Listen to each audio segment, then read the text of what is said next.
রাজধানীর উত্তরায় milestone school and কলেজের একটি ভবনে প্রশিক্ষণ বিমান বিধ্বস্ত হয়েছে বলে যে খবর ছড়িয়েছে তা সঠিক নয় বলে জানিয়েছে আন্তঃবাহিনী সংযোগ পরিদপ্তর।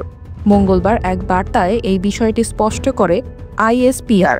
ওই বার্তায় বলা হয়, মাইলস্টোনের ঘটনায় কিছু সংবাদ মাধ্যমে লেখা হচ্ছে, গতকালের বিমানটি একটি প্রশিক্ষণ বিমান ছিল। আমরা বিনীতভাবে আবারও জানাতে চাই, এটি ছিল যুদ্ধে ব্যবহারের উপযোগী একটি যুদ্ধ বিমান। সেটি একটি প্রশিক্ষণ মিশনে অংশ নিয়েছিল। আইএসপিআর এর তথ্য অনুযায়ী গতকাল দুপুর 1:06 রাজধানীর কুর্মিটোলা বিমান বাহিনী ঘাঁটি একে খন্দকার থেকে উড্ডয়নের কিছুক্ষণ পর বিমানটি স্কুল ভবনের ওপর এসে বিধ্বস্ত হয়। দুপুর 1:18 এই খবর পায় ফায়ার সার্ভিস ও সিভিল ডিফেন্স। পরে জানা যায়, বিমান বাহিনীর FT-7 BGI যুদ্ধ বিমান স্কুলটির চত্বরের একটি দোতলা ভবনে বিধ্বস্ত হয়েছে। প্রশিক্ষণের কাজে ব্যবহৃত চীনের তৈরি এই যুদ্ধ বিমান যান্ত্রিক ত্রুটির কারণে উত্তরার ওই স্কুল ভবনে আছড়ে পড়েছিল।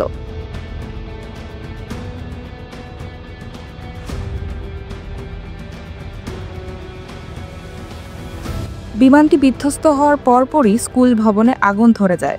এই ঘটনায় শেষ খবর পাওয়া পর্যন্ত বিমানের পাইলট সহ 27 জন নিহত হয়েছে এবং 78 জন বিভিন্ন হাসপাতালে চিকিৎসাধীন রয়েছে।